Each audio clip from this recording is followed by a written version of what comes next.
5 sex tips women wish you'd read by now. Almost everyone loves sex, some of us more than others. And, yes, everyone includes some of your girlfriends and wives, whom you doubtless want to please in the bedroom. Despite that fact, however, some men struggle to get their partners where they want to be in the bedroom. Which is okay. It happens, and it's completely normal not to be amazing at sex. Most people aren't. Although you might never be amazing in the bedroom, you can still improve your performance in the bedroom if you take these tips, straight from the mouths of women, into consideration. Foreplay is not optional. Okay. Maybe foreplay is optional. There are, after all, tons of people who don't regularly engage in it and still manage to have at least halfway decent sex lives. Even so, there are tons of people, namely women, who view foreplay as an essential part of their experiences in the bedroom, and many of these women wish that their male partners valued it as much as they do. So why do women have such an attachment to foreplay? In truth, there are a number of reasons, the most important of which is that sex becomes uncomfortable and sometimes downright painful when women are not properly prepped for it. Prep in this case refers to taking the steps needed to make sure that your partner's vagina is sufficiently lubricated before penetration occurs. There are, of course, multiple ways of getting the job done, and foreplay certainly makes the job easier and less awkward. The simplest course of action is to purchase some sort of vaginal lubricant and apply it for her. Don't, however, just mechanically apply the stuff to her nether regions. You should make the process as arousing as possible. In other words, use your fingers as expertly as possible, i.e. stroke, in order to get her nice and ready for what's to come. You could also skip the lubricant altogether and go the natural route. That is to say, you could just rely on your partner's vagina to lubricate itself in response to her arousal. This route obviously assumes that your partner doesn't have any problems with vaginal dryness. If she happens to have an issue with this, you are going to want to use the lubricant. In any case, just as you couldn't mechanically approach the task of applying lube, you can't get away with it when taking the natural route either. You're also going to have to work for it a bit more.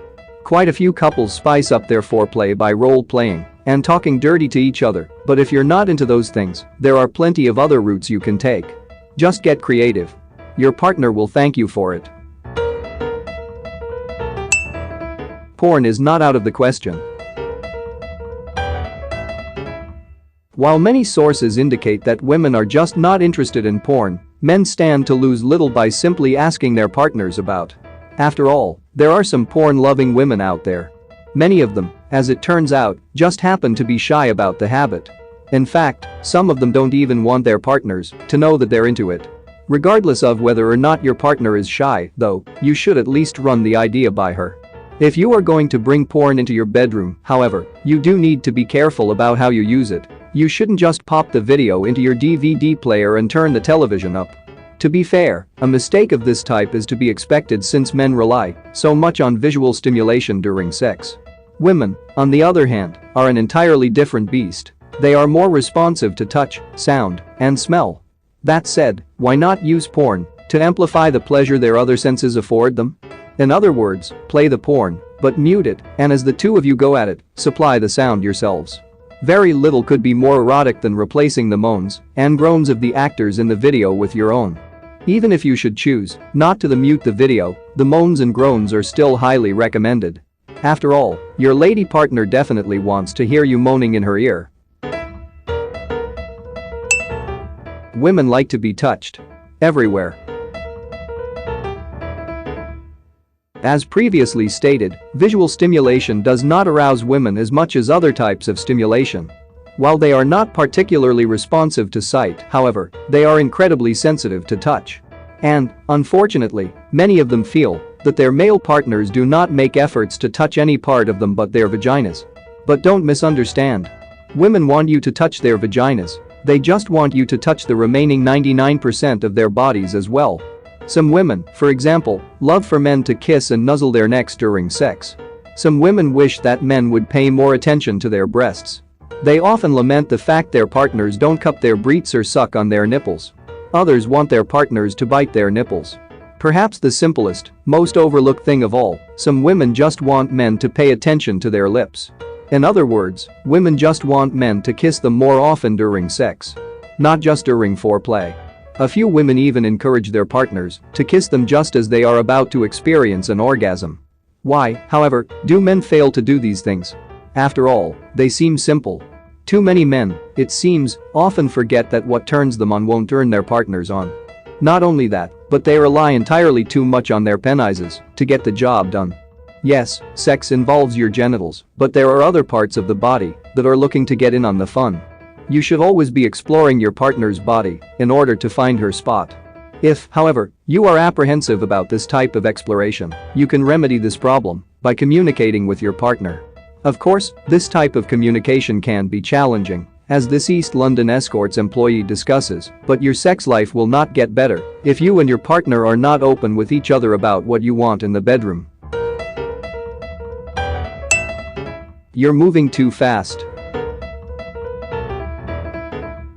I'm sure that you've heard that slow and steady wins the race. As untrue as this saying is in most cases, it is never more correct when we are discussing our sex lives. While some women really do appreciate a faster pace in the bedroom, there are plenty of others who just wish that their partners would slow down. Why? Because there is a time and a place for everything. And some men are terrible at gauging just when they should speed things up or slow them down. Generally speaking, if a man adopts a fast pace from the get-go, he is going to climax before his partner, assuming that she even orgasms at all. Some women recommend taking things slowly in the beginning and gradually increasing the pace, or simply taking things slowly until they are right on the edge. You might also try a more dynamic approach, alternating between quick strokes and slower ones. This method, of course, might require that you and your partner are good at communicating with each other during sex. You don't return any favors in bed. For some people, this particular point can be a bit controversial. Even so, it still needs to be addressed because there are more than enough women who are genuinely annoyed by their partner's unwillingness to return sexual favors. No, sex is not some tit-for-tat affair, but let's be honest, no one wants a selfish lover. That said, don't ask for any favors that you won't be willing to return, i.e. oral sex. And saying that giving your partner oral is gross is not an excuse. Just think about it. If you are grossed out by the thought of putting your mouth anywhere near your partner's genitals, surely she is just as grossed by the thought of putting her mouth around yours. But she does it anyway. There are, of course, obvious exceptions. If your partner's hygiene is bad, an issue you should definitely address, or she is menstruating, you no doubt get a pass. Not only do women wish that men would return favors in bed, but they also wish that their partners thought enough about whether or not they got off. Simply put, some men just don't think about their partner's pleasure. They likely assume that sex is pleasurable because it's sex. As a result, some men just decide that sex with their partner is done once they've had their orgasms. The problem is, fortunately, solvable.